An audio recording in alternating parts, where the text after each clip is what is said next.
T की तरह तप रहा है।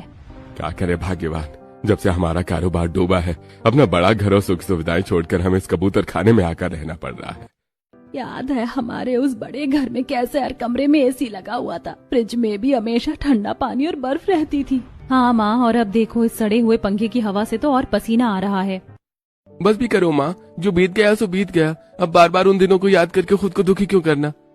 अब हमें यहीं रहना है तो इस गर्मी में रहने की आदत भी डाल लेनी होगी। तभी दरवाजे पर दस्तक होती है और एक बहुत ही सुंदर और अमीर दिखने वाली लड़की रचना घर के अंदर आती है। नमस्ते आंटी जी। नमस्ते अंकल, कैसे हैं आप सब? अरे रचना बेटी, तुम यहाँ आओ आओ बैठो। शांति एक पुरानी सी कुर्सी पर रचना को बैठने का इशारा करती है। उफ आंटी जी, आपके घर में बहुत गर्मी है, ये पंखा तो हवा ही नहीं दे रहा। क्या करे बेटी, अभी हमारे दिन बहुत बुरे चल रहे हैं, कारोबार डूब गया है तो हमारा सब कुछ बिक गया। तुम तो जानती ही हो कि पहले घर हमारा कितना अच्छा था। हाँ आंटी जी, मुझे सब पता है। मुझे आप लोगों को इस हाल में देखकर बहुत दुख हो रहा है, पर आप चिंता मत कीजिए, सब ठीक हो जाएगा। हाँ, भगवान ने चाहा हमारे दिन भी जरूर फिरेंगे बेटी। क्यों नहीं अंकल जी, बस कुछ ही दिनों की तो बात है, आपके दिन भी बहुत जल्द बदल जाएंगे। रचना ये बात कहकर रानी और सुमित की तरफ देखकर मुस्कुराती है। कुछ देर रुककर रचना वहाँ से चली जाती है। कितनी प्यारी बच्ची है ना रचना, आज भी हमसे मिलने आती है, कितनी अच्छी अच्छी बातें करती है, कितने अच्छे से कह रही थी कि आपके दिन भी जल्दी ही बदल जाएंगे। माँ, आपको पता है वो ऐसा क्यों कह रही थी? क्यों? रानी चुप रहे, फालतू बातें मत कर। मैं क्यों चुप रहूं? मैं तो आज माँ बाबूजी को सब बताऊंगी। अरे बता ना रानी, क्या बात है? माँ, रचना दीदी और दिनेश भैया का अफेयर चल रहा है। वो दोनों कॉलेज के टाइम से एक दूसरे को पसंद करते हैं और अब शादी करना चाहते हैं। ये सुनते ही शांति और रमेश की आंखें खुशी से चमक उठती हैं। तभी बड़ा बेटा दिनेश घर के अंदर आता है। दिनेश बेटा, रानी जो कह रही है वो सच है? तू रचना से शादी करना चाहता है? जी माँ, हम दोनों एक दूसरे को पसंद करते हैं, पर मुझे लगा कि अब हम गरीब हो गए हैं तो शायद वो लोग ना माने। क्यों नहीं मानेंगे, वो तो हमारे जान पहचान वाले हैं, तुम्हें और हमारे परिवार को अच्छे से जानते हैं। रचना इस घर की बहू बनकर आएगी तो दहेज में खूब सामान लेकर आएगी। मैं तो उसके माता पिता को कहूंगी कि हमें और कुछ नहीं चाहिए, बस फ्रिज और एसी दे दे, हमारी गर्मियां तो अच्छे से कट जाएंगी। अरे कहाँ खो गई भाग्यवान, चलो कल ही जाकर रचना के माता पिता से बात करते हैं। अगले दिन शांति और रमेश रचना के घर जाते हैं और उसके बड़े से घर को देखकर उन्हें अपने पुराने दिन याद आ जाते हैं। दोनों परिवार आपस में बातचीत करते हैं। बहन जी, आपको तो हमारी कंडीशन पता ही है, अब हम एक छोटे से घर में रहते हैं। शांति जी, आप शर्मिंदा क्यों होती है? दिन फिरते देर थोड़ी लगती है। बिल्कुल, अभी आपके बुरे दिन हैं तो अच्छे दिन भी आएंगे। हमें आपके बेटे दिनेश की काबिलियत पर पूरा भरोसा है। हम अपनी बेटी की शादी आपके बेटे से करने को तैयार हैं। अच्छी बात है भाई साहब। दोनों परिवारों की रजामंदी से दिनेश और रचना की शादी हो जाती है। शादी के बाद खूब सारे दहेज से भरे ट्रक के साथ रचना ससुराल आती है। ट्रक में से बाकी सामान के साथ fridge, smart TV, washing machine, sofa और एक एसी उतरता है और सब हैरान होकर बातें करते हैं। बाप रे शांति बहन, तुम्हारी बहू तो पूरा का पूरा शोरूम उठा लाई है। हाँ भाई, ये बड़ा टीवी और एसी तो देखो, तुम्हारी तो किस्मत ही खुल गई शांति। अरे मैंने तो कुछ भी नहीं मांगा था विमला बहन, मुझे तो बस अपनी रचना बहू चाहिए थी, पर उसके माता पिता ने अपनी मर्जी से अपनी बेटी को इतना सब कुछ दे दिया है। अगले दिन मुंह दिखाई की रस्म होती है जिसमें मोहल्ले की औरतें आती हैं। वाह, बहू तो चांद का टुकड़ा है और दहेज में तो कितना सामान लाई है। तुम्हारी किस्मत अच्छी शांति, जो ऐसी अमीर और गुणवान बहू मिली है। अब तो तुम ऐसी की हवा खाना और ऐश करना। ये कैसी गंवार औरतें हैं, और ये घर, ये भगवान, मुझे तो इस छोटे से घर में अभी से घुटन हो रही है। मेरा एसी जल्दी से चालू करवाओ कोई। मुंह दिखाई की रस्म खत्म होते हैं और अगले दिन सुबह रचना की पहली रसोई की रस्म होती है। बहू, आज तुम्हारी पहली रसोई है, जाओ जाकर कुछ मीठा बना लो। जी माँ जी। रचना किचन में जाती है। किचन बहुत छोटा होता है और वहाँ की गर्मी में रचना पसीने से भीग जाती है। उफ, ये कैसा किचन है और ये गर्मी, मेरे तो पसीने छूट रहे हैं। रचना जैसे तैसे थोड़ा सा हलवा बनाती है और गैस बंद करके तुरंत किचन से बाहर भाग आती है। माँ जी, मुझसे तो किचन में कुछ नहीं हो रहा, वहाँ बहुत ज्यादा गर्मी है, मुझे तो चक्कर आ रहे हैं। अरे कोई बात नहीं बेटा, तुम्हें अभी आदत नहीं है ना, तुम तो हमेशा एसी में रही हो। तुम रहने दो, बाकी काम मैं और रानी कर लेंगे, धीरे धीरे तुम्हें भी आदत हो जाएगी। जी माँ जी, मैं अपने कमरे में जा रही हूँ, मैंने वहाँ अपना एसी ऑन कर लिया है। रचना अपने कमरे में चली जाती है और दरवाजा बंद करके एसी की ठंडी हवा में लेट जाती है। शांति और रानी मिलकर पूरा खाना बनाती हैं। माँ, भाभी को आदत नहीं है, पर हमें तो गर्मी में काम करना पड़ रहा है ना। कोई बात नहीं, नहीं नहीं बहू है, वो भी इतने अमीर घर की, थोड़ा समय तो लगेगा ना उसे एडजस्ट होने में। दोपहर के खाने का समय हो जाता है। शांति और रानी खाना बनाकर टेबल पर लगाती हैं। तभी रचना अपने कमरे से बाहर आती है। माँ जी, बाहर हॉल में तो बहुत गर्मी है, आप सब लोग मेरे कमरे में आ जाइए ना। मैंने एसी चला रखा है, कमरा एकदम ठंडा है, हम सब वहीं बैठकर आराम से टीवी देखते हुए खाना खाएंगे। अरे वाह बहू, ये तो बहुत अच्छा रहेगा। शांति, रमेश, रानी और सुमित जब खुशी खुशी अपना खाना लेकर रचना के कमरे में चले जाते हैं तो आहा, क्या ठंडी हवा है, ऐसा लग रहा है जैसे जन्नत में आ गए हो। हाँ जी, हमारी बहू के आने से तो सच में हमारे घर में फिर से बाहर आ गई। कितने सालों बाद हमने एसी की हवा खाई है। सब लोग मजे से एसी की ठंडी हवा में टीवी देखते हुए खाना खाते हैं। रचना मन ही मन मुस्कुराती है। चलो ये अच्छा है, अगर मैं इन सबको ऐसे ही एसी की हवा और टीवी का लालच देती रही तो ये लोग मुझसे कभी भी काम नहीं करवाएंगे। मेरा ये बहाना तो रोज चल जाएगा। कुछ दिन बीत जाते हैं। घर के सभी लोग अब रचना के एसी वाले कमरे के ही आदी हो गए थे। रमेश और सुमित भी गर्मी से बचने के लिए टीवी देखने वहीं बैठे रहते हैं। उफ, ये लोग तो मेरे कमरे से बाहर ही नहीं निकलते। मुझे तो अपनी प्राइवेसी ही नहीं मिल रही, लेकिन चलो कोई बात नहीं। जब तक ये लोग इस एसी की ठंडी हवा के लालच में यहाँ बैठे, मैं इनसे अपने सारे काम करवा सकती हूँ। मुझे इस भयानक गर्मी में किचन में पसीना नहीं बहाना पड़ेगा। बहू, आज खाने में क्या बनाएगी? तेरे ससुर जी को आज पनीर की सब्जी खानी, तो अपने हाथों से बना दे, तेरे हाथों में तो बहुत जादू है। माँ जी, आज तो मेरे सिर में बहुत तेज दर्द हो रहा है। किचन की गर्मी की वजह से तो मेरी तबीयत और खराब हो जाएगी। आप और रानी मिलकर बना लीजिए ना। पर भाभी, सुबह का नाश्ता भी तो मैंने ही बनाया था। आप तो बस जब से आई हैं एसी में ही लेटी हुई हैं। चुप कर रानी, तू जा और जाकर पनीर की सब्जी बना। अगर बहू उठकर किचन की गर्मी में गई तो ये बीमार पड़ जाएगी, और फिर एसी बंद करके गई तो हम इस चिलचिलाती गर्मी में क्या करेंगे? हमें तो आदत हो गई है एसी की। ठीक है माँ, मैं ही जाकर पसीने में खाना बना लेती हूँ। शांति और रचना गर्मी में पसीना बहाते हुए खाना बनाते हैं। रचना आराम से अपने कमरे में एसी की ठंडी हवा खाती है। तभी सुमित कमरे में आता है। अरे सुमित, मेरा सिर दुख रहा है, जरा मेरे लिए किचन से एक गिलास ठंडा पानी तो ले आओ, और हाँ, मार्केट से लोशन लाना है।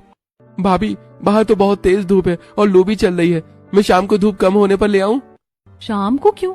मुझे अभी अपना स्किन केयर करना है। अगर तुम मेरा इतना सा काम नहीं कर सकते तो तुम मेरे कमरे का ये एसी और टीवी भी बंद कर दो। तुम लोग बाहर जाकर हॉल के और सड़े हुए पंखे के नीचे बैठो। अरे नहीं भाभी, मैं अभी जाता हूँ और आपका लोशन लेकर आता हूँ। आप प्लीज अपना एसी बंद मत करना। सुमित चिलचिलाती धूप में बाहर मार्केट चला जाता है। रचना मुस्कुराती हुई आराम से टीवी देखने लगती है। कुछ देर बाद पड़ोसन विमला और सुनीता पसीने से लथपथ शांति के घर आती हैं। ओह शांति बहन, बाहर तो आग बरस रही है। तुम्हारे हॉल का तो ये पंखा एकदम गर्म हवा दे रहा है। हमारी तो जान ही निकल गई आज इस गर्मी में। हाँ शांति, हमने सुना तेरी बड़ी बहू बहुत बड़ा एसी लेकर आई है। जरा हमें भी तो अपनी बहू का कमरा दिखा, हम भी थोड़ी देर एसी की ठंडी हवा में बैठ ले, बड़ा सुकून मिलेगा। हाँ, क्यों नहीं, मेरी बहू तो बहुत अच्छे संस्कारों वाली है। चलो, मैं तुम्हें उसके कमरे में लेकर चलती हूँ। शांति दोनों को लेकर रचना के कमरे के बाहर पहुंचती है और दरवाजा खटखटाती है। रचना दरवाजा बस थोड़ा सा खोलती है और कहती है, क्या है माँ जी, आप लोग ऐसे बिना बताए मेरे कमरे में क्यों आ जाते हैं? अब बहू, ये विमला और सुनीता आंटी है। बाहर बहुत गर्मी है तो ये थोड़ी देर तुम्हारे कमरे में एसी की हवा में बैठना चाहती है। इन्हें अंदर आने दो ना। बिल्कुल नहीं माँ जी, मैं अभी अपना स्किन केयर रूटीन कर रही हूँ और मुझे कोई डिस्टर्बेंस नहीं चाहिए। ये लोग पसीने में नहाए हुए हैं, मेरे कमरे का महंगा सोफा गंदा कर देंगे। आप इन्हें हॉल के पंखे के नीचे ही बैठाइए। रचना जोर से उनके मुंह पर दरवाजा बंद कर लेती है। विमला और सुनीता बहुत ही अपमानित महसूस करती हैं। कैसी बदतमीज और घमंडी बहू है तुम्हारी शांति। हमने तो सोचा था बहुत संस्कारी होगी, पर इसने तुम्हारे मुंह पर ही दरवाजा बंद कर दिया। और तुम इस घमंडी की चमचागिरी कर रही थी। ये तो तुम्हें भी कुछ नहीं समझती। एसी क्या लाई, खुद को महारानी समझने लगी। हम जा रहे हैं तुम्हारे घर से। अरे विमला बहन, बुरा मत मानो, छोटी है अभी, उसे शायद अपनी प्राइवेसी चाहिए होगी। अरे तुम लोग बैठो, मैं तुम्हारे लिए ठंडा पानी लाती हूँ। पड़ोसन गुस्से में पैर पटकते हुए चली जाती हैं। शांति को बुरा तो लगता है, लेकिन वो एसी के लालच में रचना को कुछ नहीं बोलती। कुछ दिन बाद एक शाम घर के सब लोग हॉल में बैठे होते हैं। माँ, बाबूजी, मुझे आप लोगों से एक बहुत जरूरी बात करनी है। मैं शादी करना चाहता हूँ। अरे वाह मेरे बेटे, ये तो बहुत अच्छी खबर है। क्या तूने कोई लड़की पसंद कर ली है? हाँ माँ, वो मेरे ही कॉलेज में पढ़ती है। उसका नाम गीता है और वो बहुत अच्छी और संस्कारी लड़की है। हम दोनों एक दूसरे से बहुत प्यार करते हैं। बहुत बढ़िया। हमारी बड़ी बहू रचना तो दहेज में सिर्फ एक एसी लेकर आई थी, पर मैं इस नई बहू के घर वालों से कहूंगी कि हमें कम से कम 3 एसी दे। एक हॉल में लगेगा, एक तेरे कमरे में और एक रसोई में। माँ, गीता के घर वाले हमें एसी नहीं दे सकते। वो लोग बहुत गरीब हैं। उनके खुद के घर में भी कोई सुख सुविधा नहीं है। वो हमें दहेज में कुछ भी नहीं दे पाएंगे। क्या गरीब घर की लड़की? बिल्कुल नहीं, मैं ये शादी हरगिज नहीं होने दूंगी। जब दहेज ही नहीं मिलेगा तो ऐसी भिखारी बहू को घर लाकर मैं क्या करूंगी? मेरा तो सपना 3 एसी का था। अरे शांति सही कह रही है सुमित, हम पहले ही गरीबी में जी रहे हैं, अगर कोई गरीब बहू आ गई तो वो हमारा क्या भला करेगी। हमें तो कोई ऐसी बहू चाहिए जो अच्छा खासा दहेज लेकर आए। सुमित मायूस होकर चला जाता है। तभी रचना अपने कमरे से बाहर आती है। उसने ये सारी बातें सुन ली थी। अरे माँ जी, आप नाराज क्यों हो रही हैं? सुमित की खुशी इसी में है तो आप उसे गीता से शादी करने दीजिए ना। बहू ये तो क्या कह रही है, वो लोग बहुत गरीब है, हमें दहेज में कुछ नहीं मिलेगा। माँ जी, आप भी ना कितनी भोली हैं। सोचिए अगर गरीब घर की देवरानी आएगी तो वो हमारे एहसानों तले दबी रहेगी। वो घर का सारा काम करेगी, रसोई संभालेगी, झाड़ू पोछा करेगी। हमारी तो जिंदगी भर की नौकरानी का इंतजाम हो जाएगा। फिर आप और मैं आराम से एसी में बैठकर टीवी देखेंगे। हमें किसी दहेज की क्या जरूरत है? बहू तूने तो मेरी आंखें खोल दी। बात तो तू एकदम पते की कह रही है। अगर वो सारा काम करेगी तो मुझे भी इस बुढ़ापे में रसोई की गर्मी से आजादी मिल जाएगी। ठीक है सुमित, कल ही हम गीता के घर रिश्ता लेकर जाएंगे। अगले ही दिन शांति, रमेश और सुमित गीता के घर रिश्ता लेकर जाते हैं। गीता का घर बहुत ही टूटा फूटा और पुराना सा होता है। टीन की छत होती है और जिसकी वजह से बहुत गर्मी लग रही होती है। ये भगवान सुमित, तूने कैसी लड़की पसंद की? यहाँ तो ठीक से बैठने की जगह भी नहीं है। मुझे तो अभी से इस घर में घुटन हो रही है। आइए बहन जी बैठिए, हम गरीब लोग हैं, हमारे पास आपको बिठाने के लिए कोई सोफा तो नहीं, आप इस चारपाई पर ही बैठ जाइए। हमें माफ कर दीजिए भाई साहब, सुमित ने हमें बताया था आप लोग आ रहे हैं। हमारी तो कोई हैसियत नहीं थी कि हम खुद आपके घर रिश्ता लेकर आते। हैसियत तो आपकी सच में नहीं है। देखिए, दहेज तो आपको अपनी बेटी को देना ही पड़ेगा। हम कोई बड़ी चीज नहीं मांग रहे, बस हमें दहेज में एक एसी दे दीजिए। बहन जी, हम एसी कहाँ से देंगे? हमारी तो इतनी हैसियत ही नहीं है। हमारे खुद के घर की छत टूटी हुई है, हम तो आपको एसी बिल्कुल भी नहीं दे सकते। आप हमारा घर तो देख ही रहे हैं। हम अपने दामाद को दहेज में एसी या कोई बड़ा सामान नहीं दे सकते। हमारे पास जो थोड़ी बहुत जमा पूंजी है उससे हम बस अपनी बेटी को एक पंखा दे सकते हैं। क्या सिर्फ एक पंखा? ये तो हमारी सरेआम बेइज्जती होगी। मोहल्ले वाले क्या कहेंगे कि हमारी छोटी बहू दहेज में सिर्फ एक पंखा लेकर आई है। मेरी बड़ी बहू तो पूरा शोरूम लेकर आई थी। हम जा रहे हैं यहाँ से। माँ, आप ये क्या कर रही हैं? आपने तो कहा था कि आप मान गई हैं। प्लीज माँ, मेरी खातिर मान जाइए ना। शांति को अचानक रचना की बातें याद आ जाती हैं कि गरीब बहू घर का सारा काम करेगी। वो रुक जाती हैं।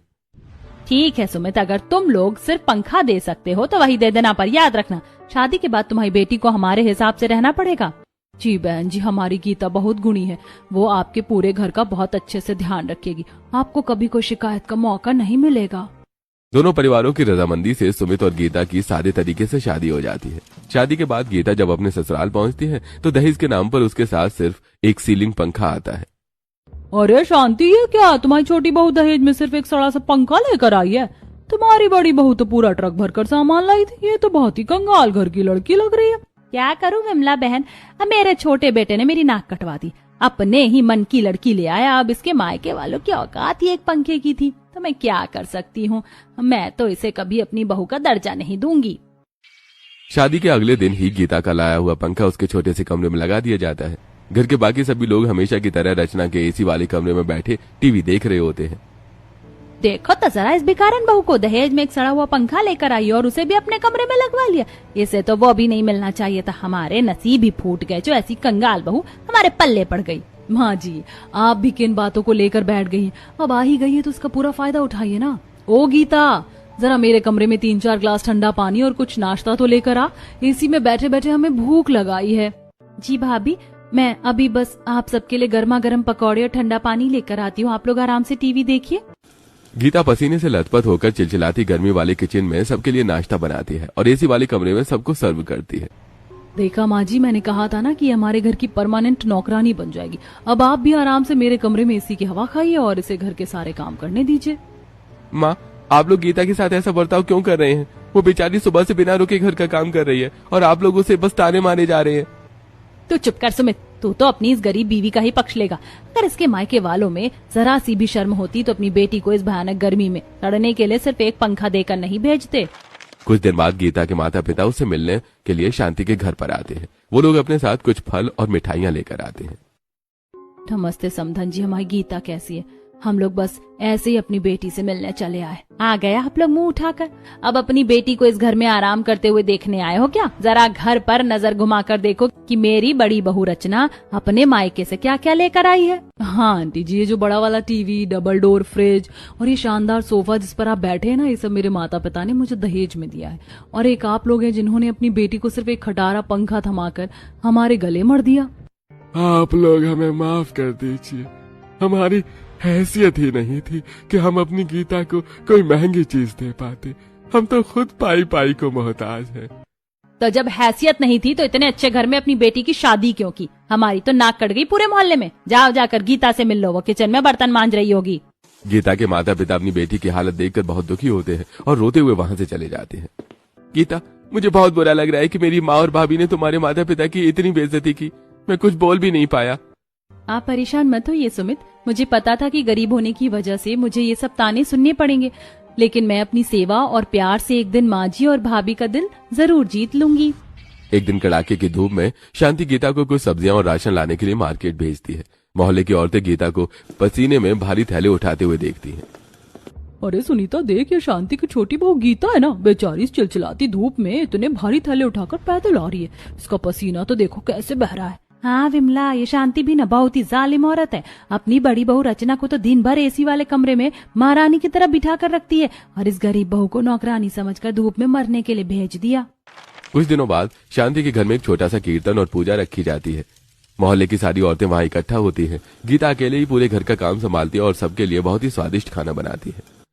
वाह गीता बहू, तूने तो आज कमाल ही कर दिया। ऐसा स्वादिष्ट खाना तो हमने बड़े बड़े होटलों में भी नहीं खाया होगा। तेरे हाथों में तो सच में अन्नपूर्णा का वास है। हाँ शांति, तू तो बड़ी खुशकिस्मत है जो तुझे गीता जैसी गुणी और संस्कारी बहू मिली। बड़ी बहू तो अपने एसी वाले कमरे से बाहर झांकने तक नहीं आई और इस छोटी बहू ने अकेले ही पूरे घर को स्वर्ग बना दिया।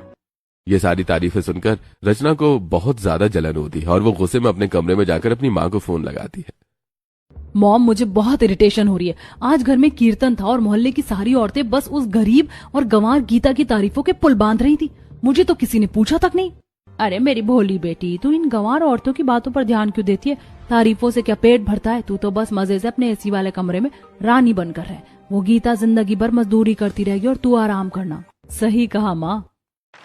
दिन ऐसे ही बीतते जाते हैं। शांति और बाकी सब लोग एसी के आदी होकर बिल्कुल आलसी हो चुके होते हैं। एक दिन अचानक शांति को चक्कर आ जाता है और वो तेज बुखार से तपते हुए जमीन पर गिर पड़ती हैं। अरे शांति को क्या हो गया? अरे रचना बहू, जरा जल्दी बाहर जा। शांति को चक्कर आ गया है, इन्हें जल्दी से अस्पताल लेकर जाना पड़ेगा। बाबूजी, मैं इस कड़ाके की धूप में अस्पताल कैसे जाऊंगी? मैं तो अपने एसी वाले कमरे से एक कदम भी बाहर नहीं निकाल सकती। मुझे लू लग जाएगी और मेरी स्किन भी खराब हो जाएगी। आप गीता को भेज दीजिए ना। बाबूजी आप मत घबराइए, मैं अभी ऑटो बुलाकर लाती हूँ। हम माँ जी को तुरंत डॉक्टर के पास लेकर चलते हैं। मैं अपने पास रखे हुए थोड़े बहुत पैसे साथ में रख लेती हूँ, आप चिंता मत कीजिए। गीता तुरंत एक ऑटो लेकर आती है और शांति को अस्पताल लेकर जाती है। डॉक्टर शांति का चेकअप करते हैं। देखिए, इन्हें बहुत ज्यादा कमजोरी हो गई है और भयानक गर्मी की वजह से लू लग गई है। इनका ब्लड प्रेशर भी काफी ऊपर नीचे हो रहा है। आप इन्हें दवाइयां दीजिए और सबसे जरूरी बात है, इन्हें बिल्कुल ठंडी और शांत जगह पर रखिए, वरना इनकी मुश्किलें और बढ़ सकती है। गीता और रमेश शांति को वापस घर लेकर आते हैं। रमेश तुरंत रचना के पास जाता है। रचना बहू, डॉक्टर ने कहा है कि शांति को बिल्कुल ठंडी जगह पर आराम करने की जरूरत है। अरे तुम इन्हें कुछ दिन के लिए अपने एसी वाले कमरे में रख लो, यहाँ हॉल में तो बहुत गर्मी है। ठीक है बाबूजी, आप इन्हें मेरे कमरे में लेटा दीजिए। शांति रचना के एसी वाले कमरे में आराम करने लगती है, लेकिन अगले ही दिन रचना का पारा चढ़ जाता है। माँ जी, आप यहाँ से किसी दूसरे कमरे में शिफ्ट हो जाइए। आपके चक्कर में मैं टीवी भी नहीं देख पा रही हूँ और ये आपकी दवाइयों की बदबू से मेरा पूरा कमरा भर गया है। मुझे तो ऐसा लग रहा है जैसे मैं ही बीमार पड़ गई हूँ। बहू, मुझे डॉक्टर ने ठंडे कमरे में रहने को कहा है। मैं बाहर की गर्मी में कैसे रहूंगी? वो सब मुझे नहीं पता माँ जी। आप रात भर खांसती रहती है, मेरी नींद खराब होती है। कल तो मुझे नीचे जमीन पर सोना पड़ गया था आपकी वजह से। आप यहाँ से जाइए, किसी दूसरे कमरे में जाकर आराम कीजिए प्लीज। रचना की बेरुखी देखकर शांति फूट फूट कर रोने लगती है। रमेश और सुमित भी रचना का ये बर्ताव देखकर हैरान रह जाते हैं। अरे रचना बहू, तुम ये कैसी बातें कर रही हो? शांति तुम्हारी सास है और वो बीमार है, तुम ऐसे उसे कमरे से कैसे निकाल सकती हो? बाबूजी, ये एसी मेरे माता पिता ने मुझे दिया, आप लोगों को नहीं। अगर आपको इतनी ही फिक्र है तो अपनी उस प्यारी छोटी बहू से कहिए कि वो अपनी सास के लिए एसी लेकर आए। माँ जी आप परेशान मत होइए, आप मेरे कमरे में चलिए। मेरे कमरे में पंखा लगा हुआ है, मैं कुछ न कुछ ऐसा इंतजाम जरूर करूंगी जिससे आपको मेरे कमरे में बिल्कुल एसी जैसी ठंडक मिले। तेरे उस सड़े हुए पंखे से क्या होगा गीता? मुझे तो डॉक्टर ने बिल्कुल ठंडी हवा में रहने को कहा है। मेरे तो करम ही फूट गए। शांति रोते हुए और रचना को कोसते हुए गीता के पंखे वाले कमरे में चली जाती है। गीता अपनी सास को आराम से बिस्तर पर लिटाती और कुछ सोचने लगती है। माँ जी आप बिल्कुल चिंता मत कीजिए, मैं इस कमरे को एसी से भी ज्यादा ठंडा कर दूंगी। सुमित जी आप बाजार जाइए और वहाँ से जूट के कुछ बड़े पर्दे या बोरे लेते आइए। ठीक है गीता, मैं समझ गया तुम क्या करना चाहती हो। मैं अभी भाग कर जाता हूँ, जूट के पर्दे लेकर आता हूँ।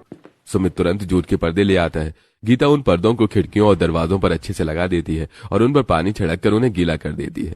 कमरे का पंखा चलते ही जूट के गीले पर्दों से टकराकर हवा पूरे कमरे को एकदम ठंडा कर देती है। अरे गीता बहू, ये तो सच में बहुत ठंडी और मीठी हवा आ रही है। मुझे तो ऐसा लग रहा है जैसे मैं किसी ठंडे पहाड़ पर आ गई हूँ। इस सड़े हुए पंखे और इन गीले पर्दों ने तो मेरी सारी घबराहट और गर्मी ही खत्म कर दी। देखा माँ जी, मैंने कहा था ना कि मैं आपके लिए ठंडक का इंतजाम कर दूंगी। अब आप आराम से यहाँ सो जाइए। मैं आपको बिल्कुल समय पर दवा और खाना दे दूंगी। आपको कोई भी जरूरत हो तो बस मुझे आवाज लगा दीजिएगा। गीता दिन में 3-4 बार उन पर्दों पर पानी छिड़कती रहती है, जिससे कमरा हमेशा ठंडा रहता है। वो अपनी सास को समय पर पौष्टिक खाना बनाकर खिलाती है, दवाइयां देती है और उनके हाथ पैर भी दबाती है। गीता बहू मुझे माफ कर दे। मैंने और मेरी उस घमंडी बड़ी बहू ने तुझे हमेशा गरीबी के ताने मारे, पर आज जब मेरी जान पर बनाई तो उस एसी वाली बहू ने मुझे धक्के मार कर निकाल दिया और तूने अपने एसी पंखे वाले कमरे में मुझे जीवन दान दे दिया। तू सच में मेरी बहू नहीं बल्कि बेटी है। माँ जी आप माफी मत मांगिए, आप मेरी माँ के समान हैं और आपकी सेवा करना मेरा फर्ज है। आप बस जल्दी से ठीक हो जाइए, मुझे और कुछ नहीं चाहिए। तभी रानी कमरे में आती है। माँ मैंने रचना भाभी की मम्मी को फोन किया था कि आप बीमार है, पर उन्होंने तो साफ कह दिया कि वो आपको देखने नहीं आएंगी क्योंकि उन्हें डर है कि कहीं उन्हें भी बीमारी का इन्फेक्शन न लग जाए। कैसे मतलबी लोग हैं ये। यही मेरी सजा है रानी। मैंने हमेशा पैसों और अमीरी की कद्र की और इंसानों की नहीं। मुझे आज समझ आ रहा है कि अमीरी किसी के काम की नहीं होती। बुरे वक्त में सिर्फ अपने काम आते हैं। कुछ देर बाद घर के दरवाजे पर गीता के माता पिता आते हैं। वो अपने हाथों में शांति के लिए ताजे फल लेकर आते हैं। समधन जी आपकी तबीयत कैसी है अब? हमें सुमित ने बताया तो हम तुरंत भागे चले आए। ये लीजिए हम आपके लिए कुछ फल लेकर आए, इनसे आपको कमजोरी में आराम मिलेगा। आप लोग कितने अच्छे हैं। मैंने आप लोगों का इतना अपमान किया फिर भी आप हम मेरा हाल चाल पूछने आ गए। मुझे बहुत शर्म आ रही है कि मैंने आप जैसे नेक लोगों को और गीता जैसी संस्कारी बहू को कभी इज्जत नहीं दी। अरे समधन जी, परिवार में ये सब तो चलता रहता है। आप हमारी गीता की माँ हैं और माँ का तो हक होता है गुस्सा करने का। आप बस अपनी सेहत का ध्यान रखिए। गीता बेटी, अपनी सास की सेवा में कोई कमी मत छोड़ना। गीता के माता पिता कुछ देर रुककर वहाँ से चले जाते हैं। अगले दिन पड़ोसन विमला और सुनीता शांति का हाल पूछने आती है। अरे शांति, तेरा ये कमरा तो रचना के एसी वाले कमरे से भी ज्यादा ठंडा और खुशबूदार लग रहा है। और गीता बहू तो बिना थके तेरी सेवा में लगी हुई है। आजकल ऐसी बहुएं मिलती कहाँ जो अपनी सास को अपनी सगी माँ की तरह माने। बिल्कुल सही कह रही हो विमला। शांति तेरी ये पंखे वाली बहू से एसी वाली बहू से लाख गुना अच्छी है। वो घमंडी रचना तो बस अपने कमरे में पड़ी रहती है। उसे तो घर परिवार से कोई मतलब ही नहीं है। तू बहुत खुशकिस्मत है जो गीता तेरे घर आई है। हाँ सुनीता, अब मेरी आंखें खुल चुकी हैं। मेरी गीता मेरी बहू नहीं, मेरे घर की लक्ष्मी है। कुछ दिन और बीत जाते हैं। शांति कमरे में लेटे लेटे बोर होने लगती है। वो गीता को आवाज लगाती है। बहू मुझे लेटे लेटे बहुत ऊब हो रही है। बाहर हॉल में तो मैं जा नहीं सकती और यहाँ कमरे में कोई टीवी नहीं। सारा दिन बस छत को घूरती रहती हूँ। आप चिंता मत कीजिए माँ जी, मैं सुमित जी से कहकर कुछ इंतजाम करवाती हूँ। गीता सुमित को सारी बात बताती है। सुमित कहीं से एक सेकंड हैंड टीवी का इंतजाम करके लाता है और उसे गीता के कमरे में लगा देता है। साथ ही वो बाजार से कुछ खस सुगंधित घास भी लेकर आता है और उसे गीले पर्दों के पास लगा देता है। माँ, अब आपको इस कमरे में बिल्कुल जंगल जैसी ठंडी और मीठी खुशबू लगेगी। खस की वजह से ये कमरा और भी ज्यादा ठंडा हो जाएगा। और ये रहा आपका टीवी। अब आप आराम से अपने भजन और सीरियल देख सकती हैं। जीते रहो मेरे बच्चों, तुम दोनों ने मेरी जिंदगी में सच में सुकून ला दिया।